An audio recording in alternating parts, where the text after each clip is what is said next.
देश में जब हम किसी घोटाले की खबर में किसी मंत्री की गिरफ्तारी की खबर सुनते हैं तो इसे हम सामान्य घटना मान लेते हैं। हम ये मानकर चलते हैं कि भ्रष्टाचारी मंत्री पकड़ा गया है तो इससे हम पर क्या असर पड़ेगा।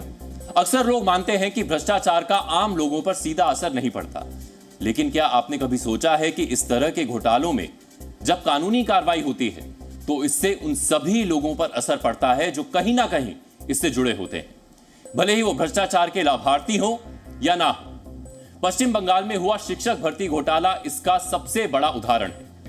पश्चिम बंगाल में वर्ष 2016 में शिक्षकों की भर्ती से जुड़ा एक घोटाला हुआ था। उस घोटाले पर आज कलकत्ता हाईकोर्ट ने अपना फैसला सुनाया है। हाईकोर्ट ने वर्ष 2016 में हुई शिक्षक भर्ती को रद्द कर दिया है।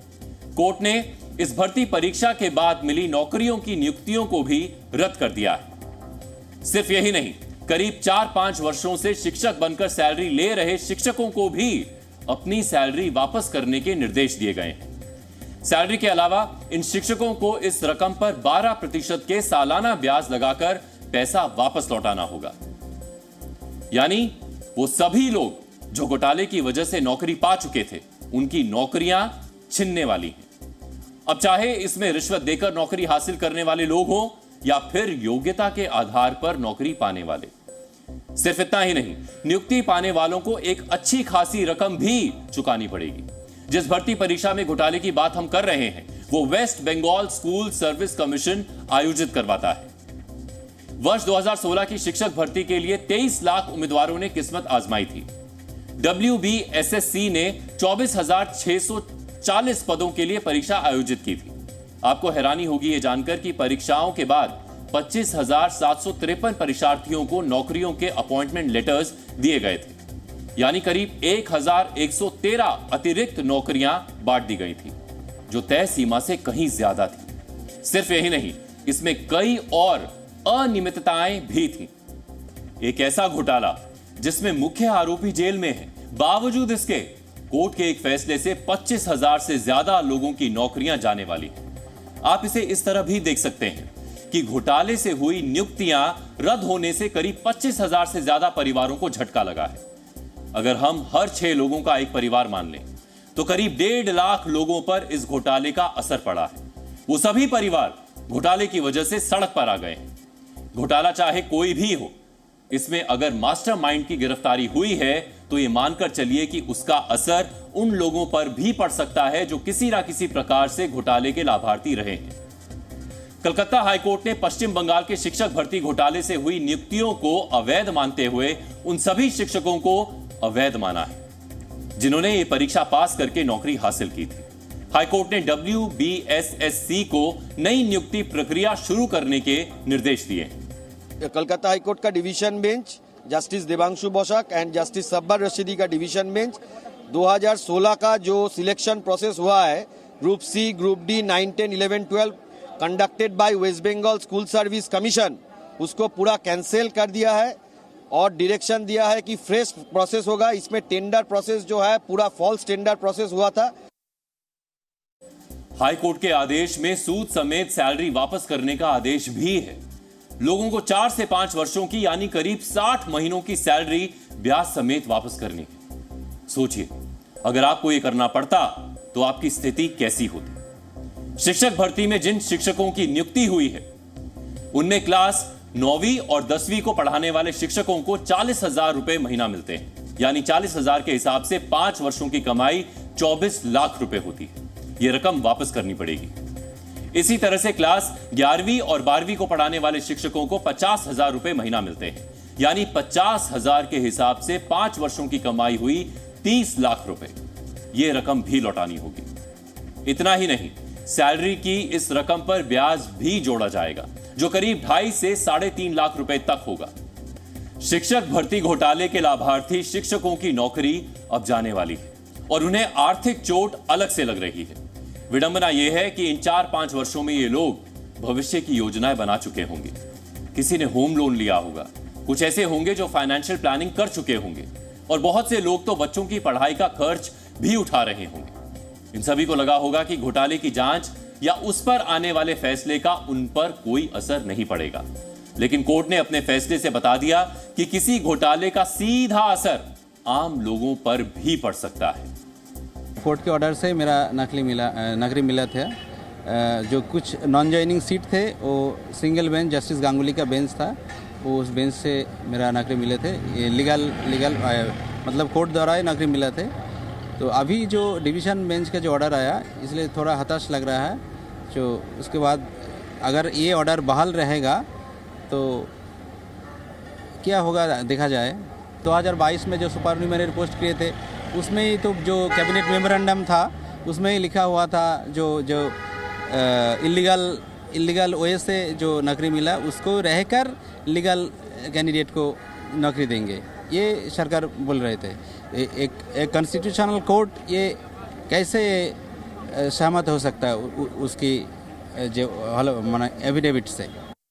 शिक्षक भर्ती की प्रक्रिया वर्ष 2014 में शुरू हुई थी, जो वर्ष 2016 में पूरी हुई। शिक्षक भर्ती में कई तरह के आरोप लगे थे, जैसे ओएमआर शीट में गड़बड़ी की गई, खाली ओएमआर शीट छोड़कर आने वाले परीक्षार्थियों को भी पास कर दिया गया था, मेरिट लिस्ट में कम अंक पाने वाले उम्मीदवारों को टॉप रैंक दी गई, कम अंक पाने वाले परीक्षार्थियों को नौकरियों की तरजीह दी गई, टीचर्स एलिजिबिलिटी टेस्ट में फेल परीक्षार्थियों को भी नौकरियां दी गई, जबकि राज्य में टीईटी पास करना अनिवार्य है।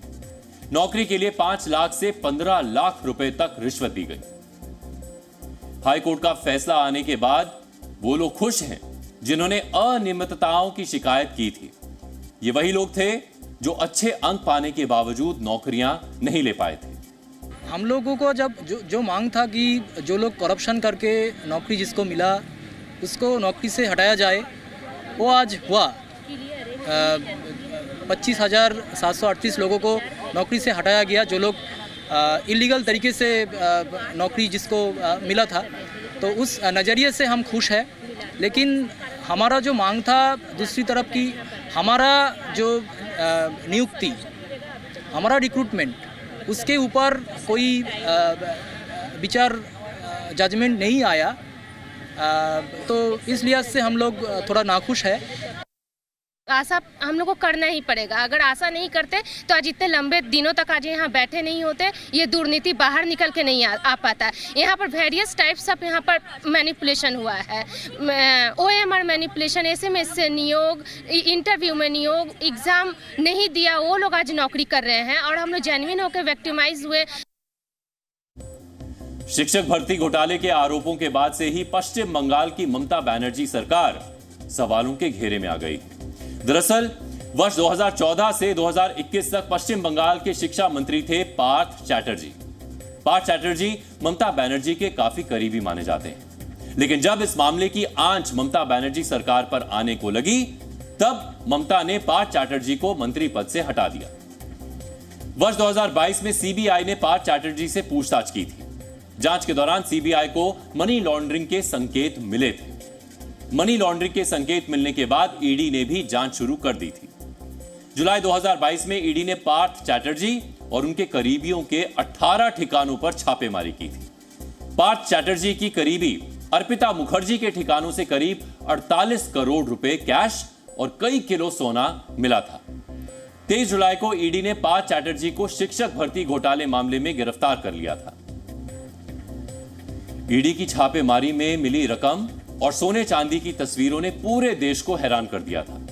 अर्पिता के बारे में ईडी को तब पता चला जब पार्थ चैटर्जी के घर से उन्हें अर्पिता की प्रॉपर्टीज से जुड़े दस्तावेज मिले थे। जब पार्थ ने अर्पिता के बारे में सही जानकारी नहीं दी थी, तब ईडी ने अर्पिता के ठिकानों पर छापेमारी की थी।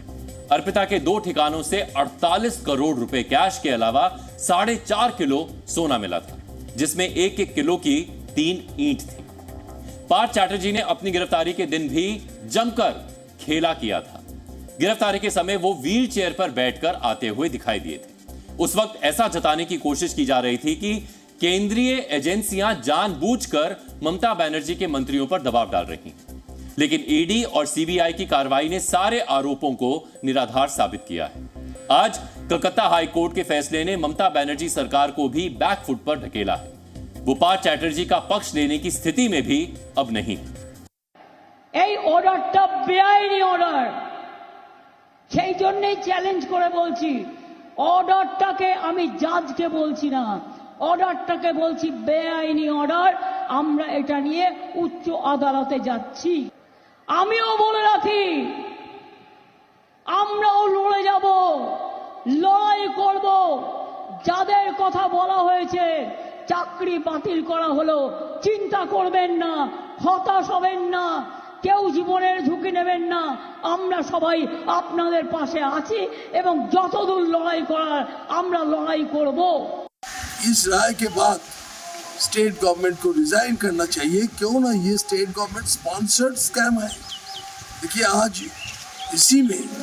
इसी इंक्वायरी के अंदर क्या हो रहा है, हमारे जो पश्चिम बंगाल के पूर्व शिक्षा मंत्री जेल में है, एसएससी जो स्कूल सर्विस कमीशन के कोई अधिकारी भी जेल में है।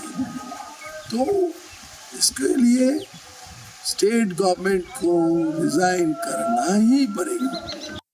पश्चिम बंगाल की शिक्षक भर्ती परीक्षा की नियुक्तियों को हाई कोर्ट ने करीब 7-8 वर्ष बाद रद्द किया है। फैसला देर से आया, लेकिन ऐसा आया जिससे हजारों आम लोगों पर असर पड़ा। हम भारत के लोग इस तरह के घोटाले वाली घटनाओं से कुछ नहीं सीखते।